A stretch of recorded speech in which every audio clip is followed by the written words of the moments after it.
నేను కోయి కోయి పాట పాడిన మీ మీసాల గొప్పను ఇంతవరకు కోయి కోయిన పాటను మీరందరూ ఆదరించారు. ఈ పాట వాస్తవంగా చెప్పాలంటే కోయా జాతికి సంబంధించిన భాషలో రాసిన పాట.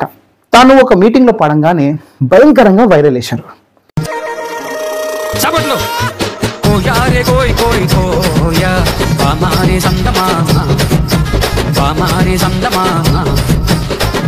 కానీ చాలా మంది ఈ పాట గురించి ఎన్నో రకాలుగా అనుకుంటున్నారు.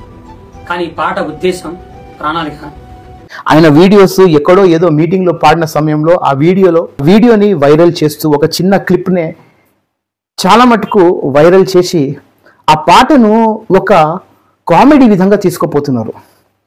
మన ఇండియాలో ఆల్మోస్ట్ ఎన్నో ట్రైబ్ లాంగ్వేజెస్ ఉన్నాయి, లేదా ఎన్నో ఆదివాసులకు సంబంధించిన భాషలు ఉన్నాయి. అందులో ఒక భాష కోయా భాష. ఈ భాషలో ఇప్పుడు వరకు క్రైస్తవ పాటలు ఏమి లేవు. లంబాడి భాషలో ఉంది, తర్వాత ఇంకా ఎన్నో డిఫరెంట్ ట్రైబ్స్ కి సంబంధించిన భాషల్లో పాటలు ఉన్నాయి. కానీ ఈ పాట ఒక మంచి అర్థం అనేది అతను చెప్పాడు. ఏంటిదంటే ఎన్ని కష్టాలు వచ్చినా, ఎన్ని నష్టాలు వచ్చినా, కుటుంబం ఎన్ని సమస్యలు ఉన్నా, లేకపోతే భార్య భర్తల మధ్యలో ఎలాంటి వివాదాలు ఉన్నా, కుటుంబంలో ఎలాంటి కలహాలు ఉన్నా, దేవుడు ఉన్నాడు, మీరు ఆనందపడండి అనే కాన్సెప్ట్తో తను ఒక పాట రాశాడు. అర్థం చేసుకుని ఇది దానికి అర్థం ఏంటి? ఇప్పుడు ఈ పాట అంతటికి అర్థం ఏంటంటే ఆనందించాలి, సంతోషించాలి. బాధల్లో, కష్టాల్లో, కన్నీల్లో, ఇబ్బందుల్లో ఉన్న వాళ్ళందరూ యేసుప్రభు దగ్గరికి వస్తే యేసుప్రభు చెప్పాడు, మీ దుఃఖమును సంతోషంగా మార్చేస్తానని.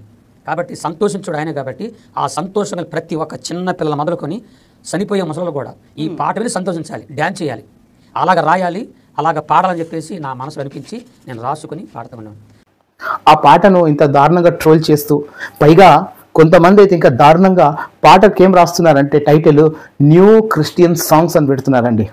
సో ఆ పాటకు మరి ఇంకొక ఎవరో సినిమా కామెడియన్ని ముందు పెట్టి ఇలాంటి డ్యాన్సులు వేపించడము ఎక్కడి వరకు న్యాయం అండి? క్రైస్తవులారా మీరేమంటారో? తన సాక్ష్యము ఎంత గొప్పదో మనకందరికీ తెలుసు. మీకు ఒకవేళ అతని సాక్ష్యం గురించి ఇంకా క్లియర్గా వినాలంటే రీసెంట్గా పాస్టర్ గారికి ఒక ఛానల్ ఇంటర్వ్యూ చేశారు. ఆ ఛానల్ పేరు మర్చిపోయాను, స్క్రీన్ పైన పెడుతున్న ఛానల్. ఎంత బ్రహ్మాండంగా ఆ ఛానల్లో తన జీవితంలో గురించి మాట్లాడారో, తన జీవితం సాక్ష్యం ఇచ్చారో మీరు చూడండి. రీసెంట్గా జరిగిందండి ఈ ఇంటర్వ్యూ. ఆ వీడియోని చూసైనా కనీసం మారండి. అంతేగాని ఆ వ్యక్తిని ట్రోల్ చేయడము, లేదా ఆయన ఏదో పాట పైన అర్థం తెలియకుండా పిచ్చి పిచ్చి వీడియోలు తీయడం అనేది మంచి పద్ధతి కాదు. ఎస్, మనకందరికీ ఇండిపెండెన్స్ ఉంది, మనం అందరము డిఫరెంట్ టైప్స్ ఆఫ్ క్రియేటివిటీ చేయొచ్చు, తప్పేం లేదు. కానీ క్రియేటివ్ లిబరేషన్ దొరికిందని ఇష్టమున్న ప్రకారంగా ఒక వ్యక్తిని టార్గెట్ చేసి ఇలాంటి వీడియోస్ తీయడం అనేది మంచి పద్ధతి కాదు. మీరేమంటారో కామెంట్స్ ద్వారా మాకు తెలియజేయండి. God bless you all. Have a great day.